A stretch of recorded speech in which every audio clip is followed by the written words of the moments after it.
معزز ناظرین و سامعین، السلام علیکم ورحمۃ اللہ تعالی وبرکاتہ۔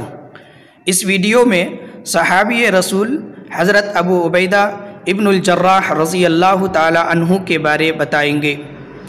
آپ رضی اللہ تعالی عنہ کی پیدائش سن 583 عیسوی کو ہوئی۔ آپ کا نام عامر ہے، کنیت ابو عبیدہ ہے اور لقب امین الامہ ہے۔ والد کا نام عبداللہ ہے، دادا کا نام جراح ہے۔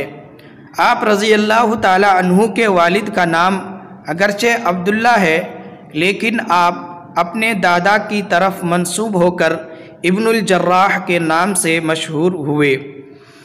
آپ کو امین الامہ کا لقب نبی پاک صلی اللہ علیہ وسلم کی زبان مبارک سے ملا ہے۔ چنانچہ بخاری شریف کی حدیث نمبر 4382 میں ہے، لِكُلِّ أُمَّةٍ أَمِينٌ وَأَمِينُ هَذِهِ الْأُمَّةِ ابو عبیدہ ابن الجراح کہ ہر امت میں امین یعنی امانت دار ہوتے ہیں، اور اس امت کا امین حضرت ابو عبیدہ ابن الجراح رضی اللہ تعالی عنہ ہے۔ حضرت ابو عبیدہ رضی اللہ تعالی عنہ ان 10 خوش نصیب صحابہ میں سے ہیں کہ جن کو اللہ کے نبی صلی اللہ علیہ وسلم نے جنت کی بشارت اور خوشخبری سنائی ہے۔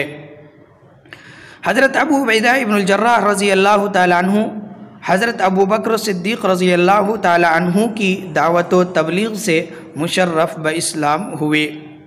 حضرت ابو عبیدہ ابن الجراح رضی اللہ تعالی عنہ ایک جری جرنیل تھے۔ جنگ بدر، جنگ احد، جنگ خندق اور دیگر تمام جنگوں میں اللہ کے نبی صلی اللہ علیہ وسلم کے ساتھ شریک رہے۔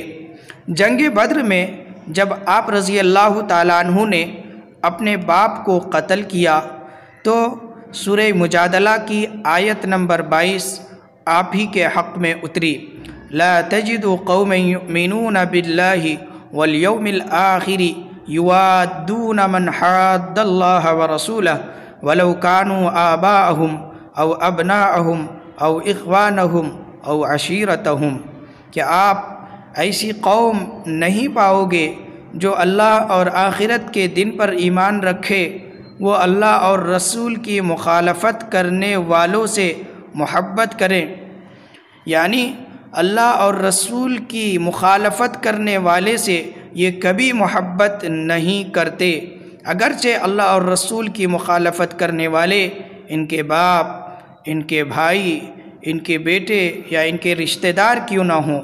اللہ اور رسول کی محبت تمام محبت پر غالب ہے۔ حضرت ابو عبیدہ ابن الجراح رضی اللہ تعالی عنہ امین الامہ ہے۔ اہل نجران اللہ کے رسول صلی اللہ علیہ وسلم کی خدمت میں آئے اور عرض کیا، اے اللہ کے رسول، ہمارے ساتھ ایک امانت دار آدمی بھیج دیجئے۔ تو اللہ کے رسول صلی اللہ علیہ وسلم نے ارشاد فرمایا، میں آپ لوگوں کے ساتھ ایک ایسا آدمی بھیجوں گا جو ہر اعتبار سے امانت دار ہے۔ صحابہ کرام رضی اللہ عنہم گردنیں بلند کی کہ دیکھیں کون ہے۔ اللہ کے نبی صلی اللہ علیہ وسلم نے حضرت ابو عبیدہ ابن الجراح رضی اللہ تعالی عنہ کو بھیجا۔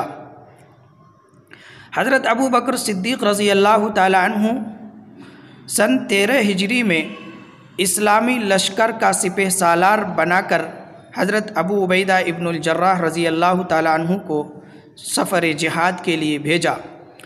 آپ جہاد کے لیے گئے تو جہاد کرتے رہے۔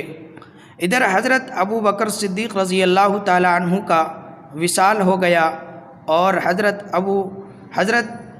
ابو حفص یعنی عمر بن خطاب رضی اللہ تعالی عنہ خلیفہ ثانی مقرر ہوئے۔ آپ جہاد کرتے رہے۔ اردن، دمشق، حمص اور بیت المقدس آپ ہی کے زمانے میں فتح ہوئے۔ آپ کے ہی زمانے میں اسلام کے زیر سایہ یہ سارے علاقے آئے۔ آپ رضی اللہ تعالی عنہ جہاد کرتے کرتے مقام جابیہ پہنچے۔ وہاں جا کر آپ رضی اللہ تعالی عنہ کو طاعون کی بیماری لگی۔ جب یہ بیماری بڑھی تو آپ رضی اللہ تعالی عنہ نے لوگوں کو بلایا اور ایک مؤثر تقریر کی، اور پھر اپنا جانشین حضرت معاذ بن جبل رضی اللہ تعالی عنہ کو مقرر فرمایا، اور ادھر نماز کا وقت ہو گیا تو آپ نے اپنے جانشین حضرت معاذ بن جبل رضی اللہ تعالی عنہ کو نماز پڑھانے کا حکم فرمایا۔ نماز ختم ہوئی اور ادھر آپ رضی اللہ تعالی عنہ کی وفات ہوئی۔ آپ رضی اللہ تعالی عنہ کی وفات سن 639 عیسوی کو ہوئی۔ اللہم اغفر لہ وارحمہ ونور قبرہ وارفع درجاتہ، آمین برحمتک یا ارحم الراحمین۔